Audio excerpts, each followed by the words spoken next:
హరే కృష్ణ. మరణం అనేది అంతమా లేక ఒక కొత్త ప్రారంభమా? భగవద్గీత అధ్యాయం 2:22 శ్లోకంలో శ్రీకృష్ణ భగవానుడు చెప్పిన శాశ్వత జ్ఞానాన్ని వినండి.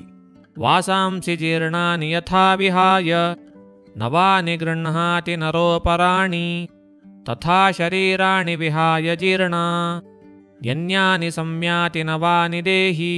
ఈ శ్లోకం యొక్క అర్థం, మనిషి పాత బట్టలను విడిచిపెట్టి కొత్త బట్టలను ధరించినట్లే ఆత్మ కూడా పాత శరీరాన్ని విడిచిపెట్టి కొత్త శరీరాన్ని స్వీకరిస్తుంది. ఆత్మ శాశ్వతమైనది, మారేది కేవలం శరీరం మాత్రమే. ఈ శ్లోకం యొక్క జీవిత పాఠం, మనం శరీరం కాదు, శాశ్వతమైన ఆత్మలమని ఎప్పుడూ గుర్తుంచుకోవాలి. శరీరంతో అతిగా మమకారం పెంచుకున్నప్పుడే భయం, ఆందోళన కలుగుతాయి. జీవితంలో వచ్చే ప్రతి మార్పును ధైర్యంగా స్వీకరించాలి.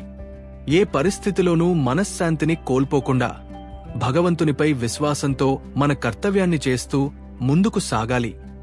భగవద్గీతను చదవండి, అందులోని దివ్య జ్ఞానాన్ని మీ జీవితంలో ఆచరించండి. భగవద్గీత యొక్క జ్ఞానాన్ని తెలుసుకోవడానికి ఛానల్ను లైక్ చేసి సబ్స్క్రైబ్ చేయండి. జై శ్రీకృష్ణ.